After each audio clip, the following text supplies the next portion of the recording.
ஏதோ இந்திக்காரன் வேலை செய்ய வழி இல்லாம இங்க வரா, பாவம் இருந்துட்டு போட்டோம் நீங்க நினைக்கிறீங்க. அப்படி கிடையாது. ஒன்னே ஒண்ணு புரிஞ்சுக்கோங்க, இது சாதாரணமாக எங்கிருந்தோ வேலை இல்லாமல் இங்கு வேலை செய்வதற்கு அவர்கள் வரவில்லை. இதை நல்லா புரிஞ்சுக்கணும்.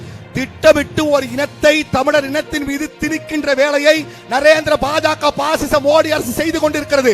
ஏன் தெரியுமா பேரன்பு கொண்டவர்களே? இந்த நாட்டின் மிக உயர்ந்த பதவியில் அனுபவித்துக் கொண்டிருக்கிற, உயர்ந்த இடத்தில் இருந்து கொண்டிருக்கிற பார்ப்பனர்களுக்கு எந்த விதத்திலும் இடைஞ்சல் வரக்கூடாது.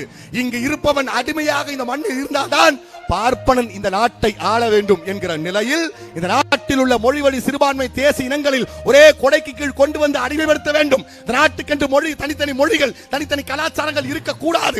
ஒரே அடிப்படையில் கொண்டு வர வேண்டும் என்றுதான் 6 லட்சம் இந்திக்காரன் தமிழ்நாட்டில் வாக்குரிமை பெற்றுவிட்டான் என்றால் பேரன்பு கொண்டவர்களே, நாளைக்கு உங்கள் முதலமைச்சரை அவன்தான் தீர்மானிப்பான். நாம் பாஜகவுக்கு நம் தொகுதியில் நாம் ஓட்டு போட்டிருக்க மாட்டோம். ஆனா எங்கிருந்தோ வந்த லால், எங்கிருந்தோ வந்த குஜலால் இவன் வாக்கு செலுத்தி பாஜக சட்டமன்ற உறுப்பினர்கள் தேர்ந்தெடுப்பான். அப்படிதான் மாணவி சீனிவாசன் ஜெயிச்சான்.